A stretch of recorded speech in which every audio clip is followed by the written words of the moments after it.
SQL ಕಲಿಯಲು ನಮ್ಮ channel LIK learning ಕನ್ನಡಗೆ ಸ್ವಾಗತ ಫ್ರೆಂಡ್ಸ್. ಎಲ್ಲರೂ ಹೇಗಿದ್ದೀರಾ? ನಾನು ಮೊನ್ನೆ ಪ್ರೀವಿಯಸ್ ವೀಡಿಯೋಸಲ್ಲಿ ನಾನೇನು ಮಾಡಿದೆ ಅಂದರೆ ಒಂದೇ ಸತಿ 5 ಎಸ್‌ಕ್ಯೂಎಲ್ ಕ್ವೆಶನ್ಸು 10 ಎಸ್‌ಕ್ಯೂಎಲ್ ಕ್ವೆಶನ್ಗೆ ಸಾಲ್ವ್ ಮಾಡಿ ಆನ್ಸರ್ ಕೊಡ್ತಾಯಿದ್ದೆ. ಬಟ್ ಅದು ಎಲ್ಲೋ ಒಂದು ಕಡೆ ಕಲಿಯುವಾಗ ಒಂದೇ ಸರಿ ಜಾಸ್ತಿ ಆಯಿತು ಅಂತ ಫೀಡ್ಬ್ಯಾಕ್ ಬಂತು. ಸೊ ಒಂದೊಂದೇ ಕ್ವೆರಿ ಸಾಲ್ವ್ ಮಾಡಿ ಇನ್ನೂ ಸ್ಟೆಪ್ ಬೈ ಸ್ಟೆಪ್ ಎಕ್ಸ್ಪ್ಲೇನ್ ಮಾಡಿ ಅಂತ ಬಂತು. ಅದಕ್ಕೋಸ್ಕರ ನಾನು ಈ ವಿಡಿಯೋಯಿಂದ ಏನು ಮಾಡ್ತಾಯಿದ್ದೀನಿ ಅಂದರೆ ಒಂದೊಂದು ಸತಿಗೆ ಒಂದು ಎಸ್‌ಕ್ಯೂಎಲ್ ಕ್ವೆರಿ ತೊಗೊಂಡು ಅದನ್ನೇ ಸ್ಟೆಪ್ ಬೈ ಸ್ಟೆಪ್ಪು ಎಕ್ಸ್ಪ್ಲೇನ್ ಮಾಡ್ತೀನಿ ಎರಡೆರಡು ಸತಿ. ಸೊ ಅದು ಬೆಟರ್ ಅಂಡರ್ಸ್ಟ್ಯಾಂಡ್ ಆಗುತ್ತೆ. ಸೊ ಎಲ್ರಿಗೂ ಕಲಿಯೋಕ್ಕೂ ಈಸಿ ಆಗುತ್ತೆ ಅಂತ ಭಾವಿಸ್ತೀನಿ ಫ್ರೆಂಡ್ಸ್. ಈಗ ನಾವು ನೆಕ್ಸ್ಟ್ ಕ್ವೆಶನ್ ನೋಡೋಣ. Count the number of employees in each department ಅಂತ. ಸೊ ಇಲ್ಲಿ ಈ ಕ್ವೆಶನಲ್ಲಿ ಏನು ಕೇಳಿದ್ದಾರೆ ಅಂದರೆ ಎರಡು ವಿಷಯ ಕೇಳಿದ್ದಾರೆ. ಒಂದು count the number of employees, ಇನ್ನೊಂದು ಈಚ್ ಡಿಪಾರ್ಟ್ಮೆಂಟ್. ಇದನ್ನು ಯಾವ ರೀತಿ ಸಾಲ್ವ್ ಮಾಡ್ಬೋದು ನಾವು ಅಂತ. ಸೊ ನಮ್ಮ ಹತ್ರ ಇರೋದು ಟೇಬಲ್ ನೇಮ್ ಬಂದ್ಬಿಟ್ಟು ಎಂಪ್ಲಾಯೀಸ್. ನಾನೇನು ಮಾಡ್ತೀನಿ, ಸೆಲೆಕ್ಟ್ ನಂಬರ್ ಆಫ್ ಎಂಪ್ಲಾಯೀಸ್ ಅಂತ ಕೇಳಿದ್ದಾರೆ ಅಲ್ವಾ. ಹಂಗಾದರೆ ನಂಬರ್ ಬೇಕಂದರೆ ನಾವೇನು ಮಾಡಬೇಕಂದ್ರೆ ಕೌಂಟ್ ಅಂತ ಒಂದು ಫಂಕ್ಷನ್ ಇದೆ, ಅದನ್ನ ಯೂಸ್ ಮಾಡಬೇಕು. ಕೌಂಟ್ ಆಫ್ ಏನು ನಾವು ಕೌಂಟ್ ಮಾಡ್ತೀವಿ, ಎಂಪ್ಲಾಯಿ ID ಸೆಲೆಕ್ಟ್ ಮಾಡ್ತೀವಿ, ಆಗ ನಂಬರ್ ಆಫ್ ಎಂಪ್ಲಾಯೀಸ್ ಬರುತ್ತೆ. Employee ID count of employee ID from class ಮಾಡ್ತಾಯಿದ್ದೀವಿ, ಫ್ರಮ್ ಎಂಪ್ಲಾಯೀಸ್. ನಾವು ಪ್ರಾಕ್ಟೀಸ್ ಮಾಡಬೇಕಂದ್ರೆ ಇದೇ ರೀತಿ ಸ್ಟೆಪ್ ಬೈ ಸ್ಟೆಪ್ ಒಂದಾದ್ಮೇಲೆ ಒಂದು ಪ್ರಾಕ್ಟೀಸ್ ಮಾಡಿದ್ರೆ ನೀಟಾಗಿ ಅರ್ಥ ಆಗುತ್ತೆ. ಈಗ ಫಸ್ಟ್ ಸ್ಟೆಪ್ಪಲ್ಲಿ ನಾನು ಏನು ಮಾಡ್ತಾಯಿದ್ದೀನಿ, select count of employee ID from employees ಅಂತ ಕೊಡ್ತಾಯಿದ್ದೀನಿ. ಸೊ ಈಗೇನು ಬಂತು, total number of employee ID count is equal to 107 ಅಂತ ಇದೆ. ಓಕೆನಾ. ಸೊ ನೆಕ್ಸ್ಟ್ ಸ್ಟೆಪ್ ನಾನೇನು ಮಾಡ್ತಾಯಿದ್ದೀನಿ, ಇದನ್ನೇ ಅಪ್ಡೇಟ್ ಮಾಡಿ ಯಾವ ಥರ ಮಾಡ್ತಾಯಿದ್ದೀನಿ ಅಂದರೆ ಕ್ವೆರಿ ಇಂಪ್ರೂವ್ಮೆಂಟು. ಈಗ ಇನ್ ಈಚ್ ಡಿಪಾರ್ಟ್ಮೆಂಟ್ ಅಂತ ಕೇಳಿದ್ದಾನೆ. ಅಂದರೆ ಯಾವ ರೀತಿ ಮಾಡೋದು ಅಂದರೆ ಅವನೇನು ಕೇಳ್ತಾ ಇದ್ದಾನೆ ಅಂದರೆ ಡಿಪಾರ್ಟ್ಮೆಂಟ್ ನಂಬರ್ 1ನಲ್ಲಿ ಎಷ್ಟು ಜನ ಇದ್ದಾರೆ, ಡಿಪಾರ್ಟ್ಮೆಂಟ್ ನಂಬರ್ 2ನಲ್ಲಿ ಎಷ್ಟು ಜನ ಇದ್ದಾರೆ, ಆ ಥರ 107 ಜನಕ್ಕೆ ಎಷ್ಟು ಡಿಪಾರ್ಟ್ಮೆಂಟ್ ಇದೆ, ಒಂದೊಂದು ಡಿಪಾರ್ಟ್ಮೆಂಟಲ್ಲೂ ಎಷ್ಟು ಜನ ಇದ್ದಾರೆ ಅಂತ ಕೇಳ್ತಾ ಇದ್ದಾನೆ. ಅದನ್ನು ಮಾಡಬೇಕಂದ್ರೆ ನಾವು ಒಂದು ಫಂಕ್ಷನ್ ಯೂಸ್ ಮಾಡಬೇಕು, ಅದರ ಹೆಸರು ಗ್ರೂಪ್ ಬೈ ಅಂತ. ಗ್ರೂಪ್ ಬೈ ನೋಡಿ, ಫಂಕ್ಷನ್ಸ್ ನಾವು ಬರೆದಾಗ ಹೈಲೈಟ್ ಆಗುತ್ತೆ ಬ್ಲೂ ಕಲರಲ್ಲಿ. SQL ಡೆವಲಪರಲ್ಲಿ ಬರೀಬೇಕಾದ್ರೆ ಬ್ಲೂ ಕಲರಲ್ಲಿ ಹೈಲೈಟ್ ಆಗುತ್ತೆ.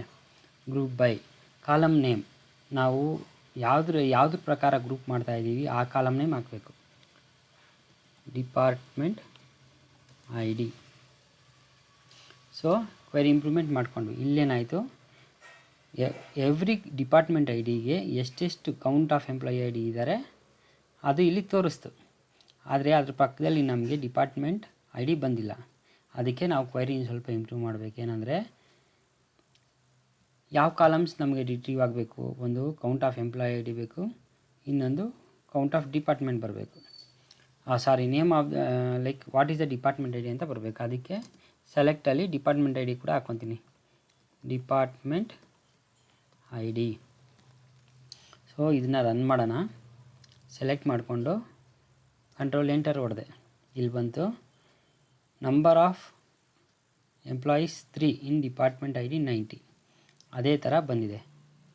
ಅದೇ ಥರ ಡಿಪಾರ್ಟ್ಮೆಂಟ್ ID 60ಗೆ 5 ಜನ ಇದ್ದಾರೆ, ಡಿಪಾರ್ಟ್ಮೆಂಟ್ ನಂಬರ್ 100ಗೆ 6 ಜನ ಇದ್ದಾರೆ ಅಂತ.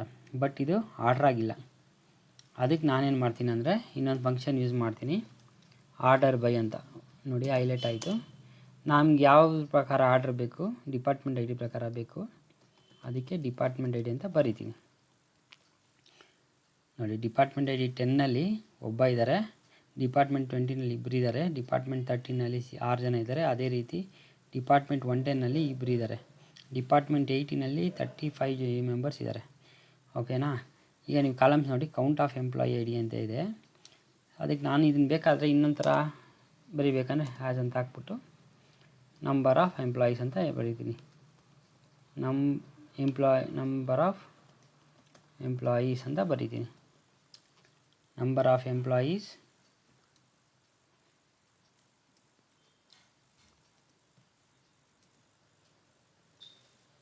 ಡಿಪಾರ್ಟ್ಮೆಂಟ್ ID 10ನಲ್ಲಿ ಒಬ್ಬರು ಇದ್ದಾರೆ, 20ನಲ್ಲಿ ಇಬ್ಬರು ಇದ್ದಾರೆ.